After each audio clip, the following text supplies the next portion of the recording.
This is Now take the third exit from the roundabout. Yeah, they were taking my picture actually. Who's the guy? Why he's wearing this kind of stuff inside the camp? And I was really feeling shy, but there was nothing to do because they are taking my picture, and if they put it on the social media or somewhere else, and if my boss noticed it, maybe he will be very angry. So actually I was feared my boss rather than the COVID-19 actually. BBC Bangla's Shanewaj Rocky taking us behind the scenes at the Cox's Bazar refugee camp in Bangladesh. This is the fifth floor, the place in the programme from the BBC where you get to know our reporters and their stories a little better. Time to revisit our regular series My Hometown, where we ask our journalists to take us to the places where they grew up. Today, Chayat Yangchan of our Thai language service takes us to Samut Prakan, downriver from Bangkok towards the sea.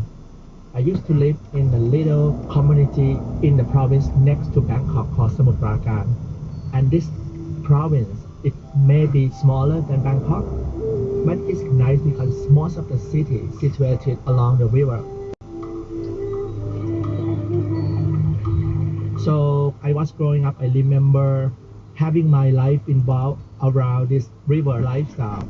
I get to see people paddling the boat in the morning to sell food, and I even get to ride on the boat taxi to go to school.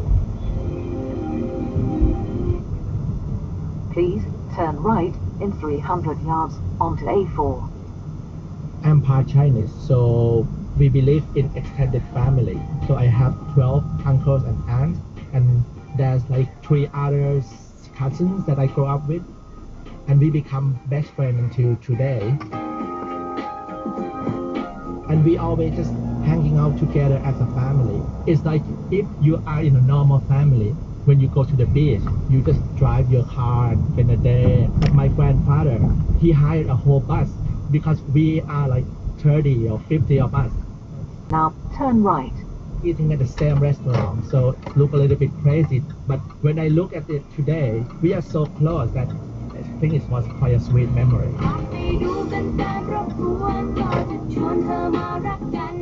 My grandfather, when he moved, Please keep to the left in 300 yards Fort Oxford Circus.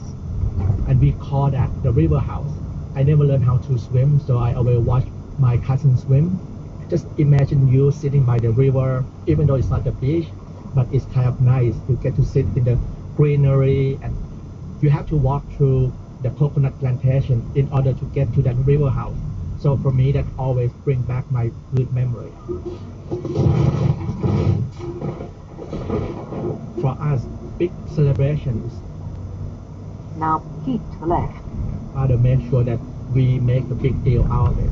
So every year, my grandfather not only throw a party, but he told us, the kids, to dress up and perform on the stage. And I remember the first time I exposed to Western music, because my cousin said we should dance like a virgin for Madonna on the stage.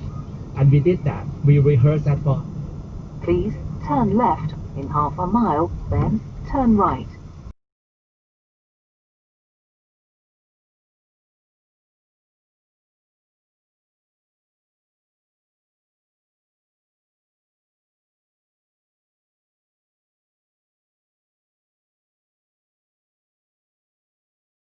On the opposite side of Bangkok.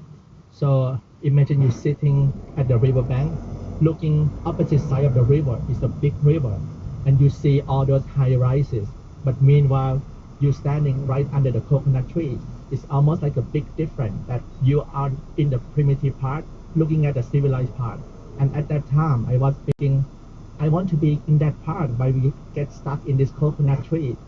But then again, now that we don't have that house anymore, I kind of miss that. I miss the feeling that I get to have a lunch by the river under the trees. And there is no more river house to go back to since we sold that land. But I remember when we get together 2 years ago, we just walked toward that area. We just want to see how it's like today. And we still remember everything that we did in the past. And nowadays, the riverfront property is very expensive. So nobody get to have that privilege like what we had before.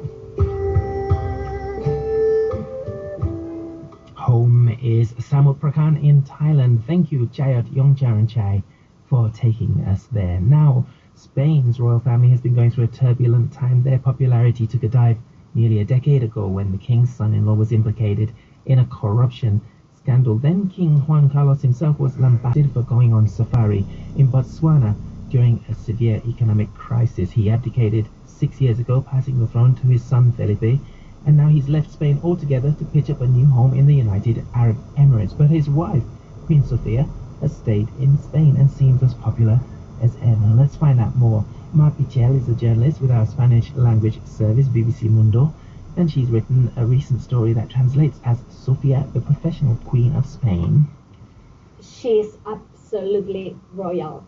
You know, when I wrote this article, I spoke with some journalists in Spain who cover the royal family, and yeah, all of them use the same word, and this word is professional, and yeah, I think is the word that best describes her. And why were you interested in writing about her this time? Well, because she's an important part of the story of Juan Carlos, of course, and this corruption matter, and when Juan Carlos left the country, this is a big thing in Spain, you know. It's a big thing because he was an important figure in the story of Spain, but she was important as well because she stayed with him and she supported him, and I think it was important to know a little bit more about her story. Why did she not go with him to the UAE though? Because it's a professional couple as well, you know.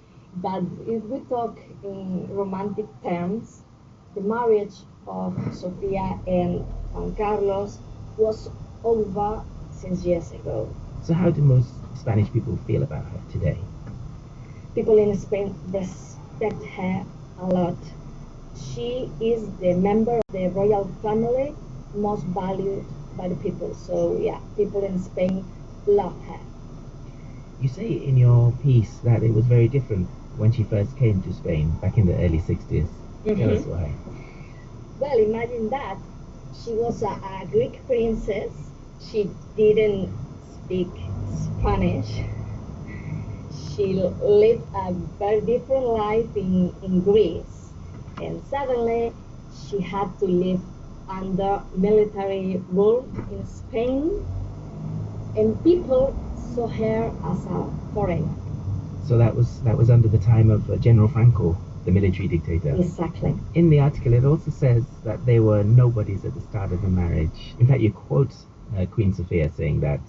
Can you explain it? Yeah, it's this thing of uncertainty, you know.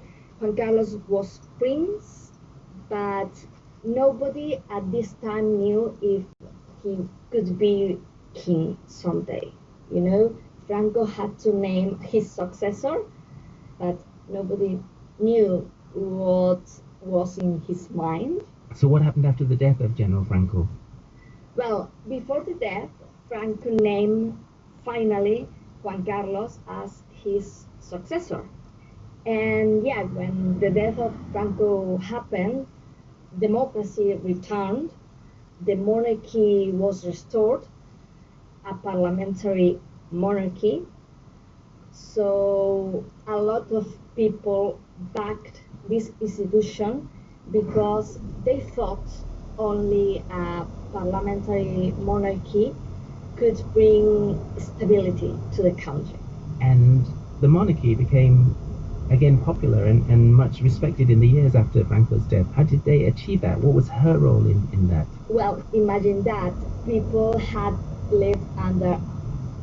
Please turn left in 300 yards onto Margaret Street, then turn right. Most of them knew for first time the freedom, the democracy, and the role of Juan Carlos and of the monarchy of the crown was key. So Spain now has a king and a queen, but it still has that fairy tale kind of image to it, yeah? Yes. They were the perfect couple. They had three beautiful kids. Yes, it was a fairy tale. Absolutely, absolutely, in those years. So when did people in Spain become aware of the infidelity in his affairs, his numerous affairs, or when did Sofia become aware? It's hard to say. There were always rumors about that, but people and the press didn't say so much about that. But apparently those rumors didn't damage his reputation, huh? His reputation, no, because people in Spain respected him a lot because of his role in the transition from the Franco's regime to the democracy. So, people thought about this as personal matters, and that's all. He abdicated in 2014. Yes. So how did it all go wrong? Well, I don't know if you remember this episode in Botswana. This was the safari in Yes, 2012. the safari. This came out when Spain was among the worst economic crisis in its history. So people were very, very angry. And people knew that he was there with another woman, not with Queen Sofia. And then this bill about money, which is still being not affect Sophia. No, this thing didn't affect her at all. People still loving her. You've told us that she didn't even speak Spanish when they first married, but now she's totally in there. She's kind of like some kind of Spanishness, huh? Yeah, she always says that she feels Spanish. But how relevant do you think Spain's royal family is to young people there today? Yeah, it's complex. I think, of course, there are generational differences. For those who remember the Civil War and Franco's regime, the crown is the institution which brought stability to the country. But for the youngest generation, there are calls for a referendum. They think the Spanish people have the right. Now turn left. They